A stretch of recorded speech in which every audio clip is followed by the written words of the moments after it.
আম্মু, তোমাকে একটা কথা বলতাম। আসলে কথাটা কিভাবে যে বলি, তুমি বকবে না তো?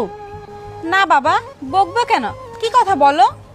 আম্মু, যখন আমি রুম থেকে বেরোচ্ছিলাম দেখলাম আব্বু একটা মেয়েকে নিয়ে আমার রুমে ঢুকছে। চুপ করো নীরব। তুমি ইদানিং বেশি বেয়াদব হয়ে যাচ্ছ। এসব কথা বলার সাহস তোমার কি করে হয়? তুমি তোমার আব্বুর সম্পর্কে এসব কথা বলছো? এক থাপ্পড় বসাবো গালে। চুপচাপ করে স্কুলে চলো। আম্মু, আমি সত্যি বলছি, তুমি যদি আমার কথা বিশ্বাস না করো, তুমি রুমে গিয়ে দেখো এখনো ওই মেয়েটা আছে। নীরব এটা কি বলছে?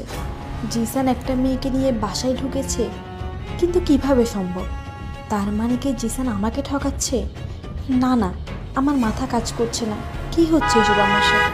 বাবা, ওই যে তোমার স্কুলের গাড়ি চলে আসছে, তুমি স্কুলে চলে যাও। হ্যাঁ, আম্মুর একটা কাজ আছে তো।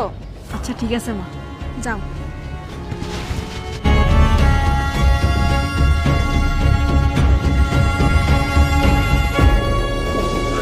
কি ব্যাপার? দরজা তো খোলা। জিসান কোথায়? নীরব তখন যা বললো, এগুলো কি সত্যি? আমি একবার জিসানকে ডাক দিয়ে দেখব। না না, ডাক দেওয়া যাবে না। কি করি? আমি বরং রুমে গিয়েই দেখি আসলে কি কোনো মেয়ে আছে কিনা। যাক, এখন আর কোনো টেনশন নাই। আমার ওয়াইফ অফিসে চলে গেছে আর ছেলে তো স্কুলে। বাসা একদম ফাঁকা, বাসায় শুধু তুমি আর আমি।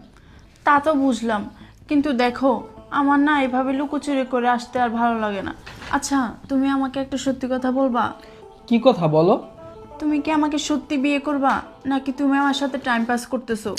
আরে ধুর পাগলি, এসব কি বলো? আমি তোমার সাথে টাইম পাস কেন করতে যাব? আমি তো তোমাকে অনেক ভালোবাসি। আর আমি যদি তোমাকে ভালোই না বাসতাম, তাহলে আমার বউ বাচ্চা রেখে কি তোমার সাথে রিলেশন করতাম বলো?